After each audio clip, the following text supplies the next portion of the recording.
जरांगेंना उच्च न्यायालयाने नोटीस पाठवलेली आहे। मुंबईतील आंदोलनासंदर्भात योग्य कायदेशीर कारवाई करण्यास तयार असल्याचं म्हणत मुंबई उच्च न्यायालयात राज्य सरकारतर्फे हमी सदावर्तेंच्या याचिकेवरील सुनावणी 2 आठवड्यांकरता तहकूब करण्यात आली आहे।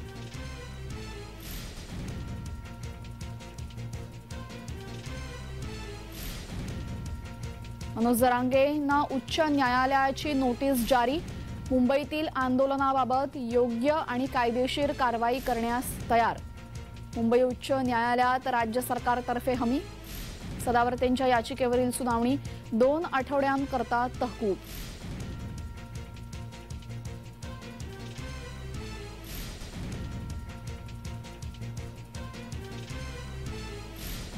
जरांगेंना उच्च न्यायालयाने आता नोटीस पाठवलेली आहे। जरांगेंचा मोर्चा मुंबईच्या दिशेने आगीकूच करतोय आणि यावेळेस त्यांचा मोर्चा पुण्यामध्ये आहे। मात्र आता मनोज जरांगेंना उच्च न्यायालयाने नोटीस जारी केलेली आहे। आपल्यासोबत आमचे प्रतिनिधी अनिल सावरे जोडले गेलेले आहेत। अनिल, काय अधिकची माहिती आहे?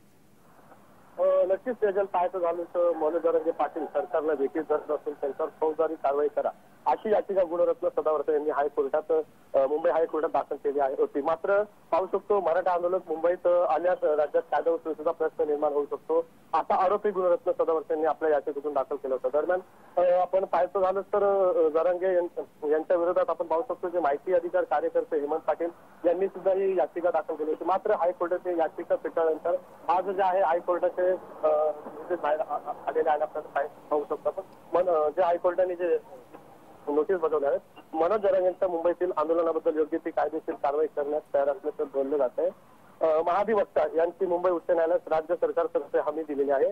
मुंबईतील मराठा आंदोलनामध्ये इथलं जनजीवन विस्कळीत होणार नाही ही जबाबदारी राज्य सरकारची असणार आहे असं हायकोर्टाने म्हटलंय। हजारो बैलगाड्या ट्रॅक्टर आणि लाखो लोक शहरात आल्यास काय करायची ही जबाबदारी सुद्धा राज्य सरकारची असणार आहे असं हायकोर्टाने म्हटलंय। मनोज जरांगेंना हायकोर्टाकडून नोटीस जारी करण्यात आली आहे। सदावर्तेंच्या याचिकेवरील सुनावणी 2 आठवड्याकरिता तहकूब करण्यात आली आहे। मात्र पाहायचं झालं तर या दरम्यान गरज वाटल्यास सदावर्तेंना पुन्हा हायकोर्टात येण्याची मुभा देण्यात आलेली आहे। जी धन्यवाद अनिल, आपण दिलेल्या माहितीबद्दल।